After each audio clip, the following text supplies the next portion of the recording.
A couple weeks back, getting ready for the cold weather riding season, discovered that one of my heated gloves wasn't working anymore, and this was the corded Harley Davidson gloves, so I had to get those replaced. They didn't have the corded gloves, so I'm going to try out these new gloves. These are battery powered gloves, and they're called the Highway 21 Radiant Heat gloves, and it's really super cold today, so no better day to try them out than today.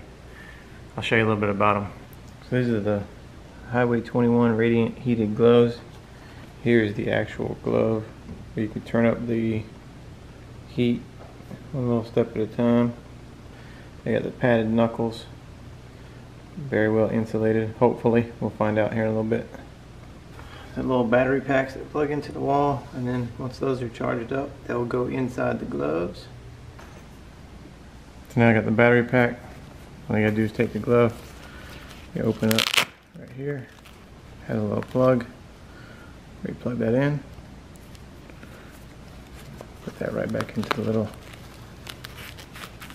cubby there, and then slide your hand in. Once you get on the bike, see that's 1 light, 2 lights, 3 lights for the level of heat that you want. Say these things last 2 to 6 hours. I'm guessing that if you're on the low heat, that'll last about 6 hours. And medium heat, probably about 4, and if you're juiced all the way up, probably about 2. So depending on how cold it is or how long you want to ride before you got to recharge, that's how you do it. And you push the button all the way back down in the negative until the light goes off if you want to turn them off. So we're gonna try these bad boys out this morning. I had the corded heated gloves for years, and they worked really well. The things that I didn't like about those is they only had one heat setting, which was like burn your hands off or off. So if you got too hot, you had to turn it off, let it cool off a little bit, and then when you got cold again, turn it back on until your hands warmed up.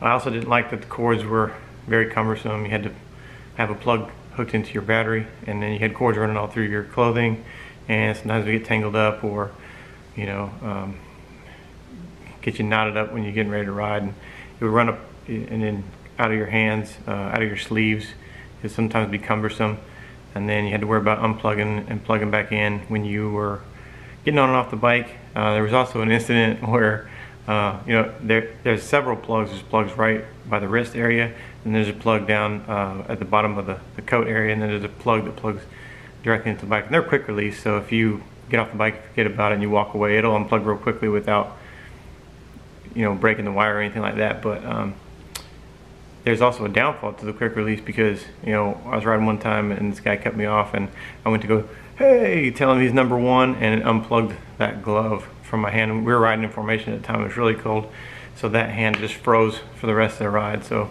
you know, I guess karma got me there. But now I have the battery operated gloves, and we'll see how they work this morning.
All in all, I like the gloves.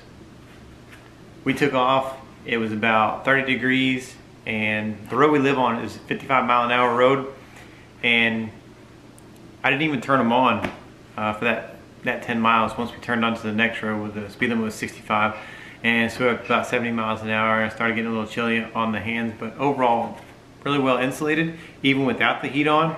And when I did turn them on, I turned them on level 1, and then about halfway through the ride, it was about an hour and a half ride. About halfway through the ride, turned it up to a level 2 and kept my hands toasty the whole way.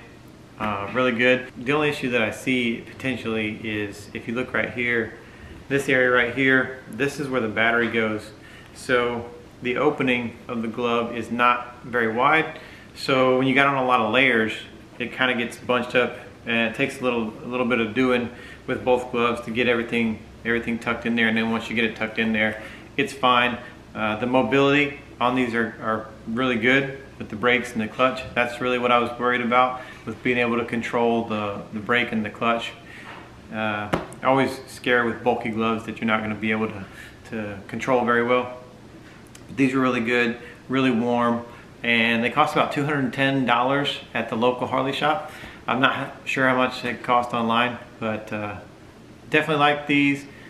The pro is that you don't have the cord running through all your stuff, so that's good. The con, I guess, is if you're going to go on a really long trip and it's pretty cold, if the battery runs out, I mean, you're kind of stuck. But like I said, these are insulated very well, so probably the first little part of your trip you wouldn't need to even turn them on. And if you're at lower speeds, I'd say 55 miles an hour or below, you could probably get away with not turning them on for a while and then just going to like just the level 1. And but if you're going to be like on interstate, you're going to need to be up to a level 2 or maybe even a level 3 on these for a long sustained ride.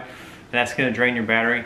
So I'd say, you know, a couple hours into that, you're probably going to have to stop and charge your gloves, or maybe it'll be warmer at that time and you can take them off. So definitely a good product.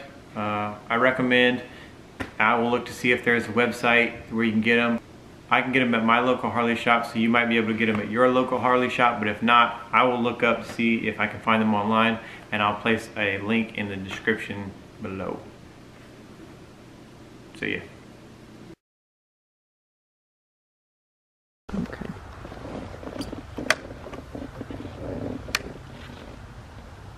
I don't have my keys. Glove footage, take 2.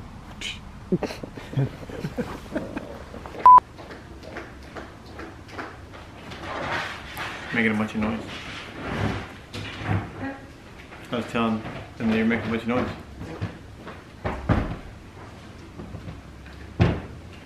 Carrying heavy stuff. Need some help? No.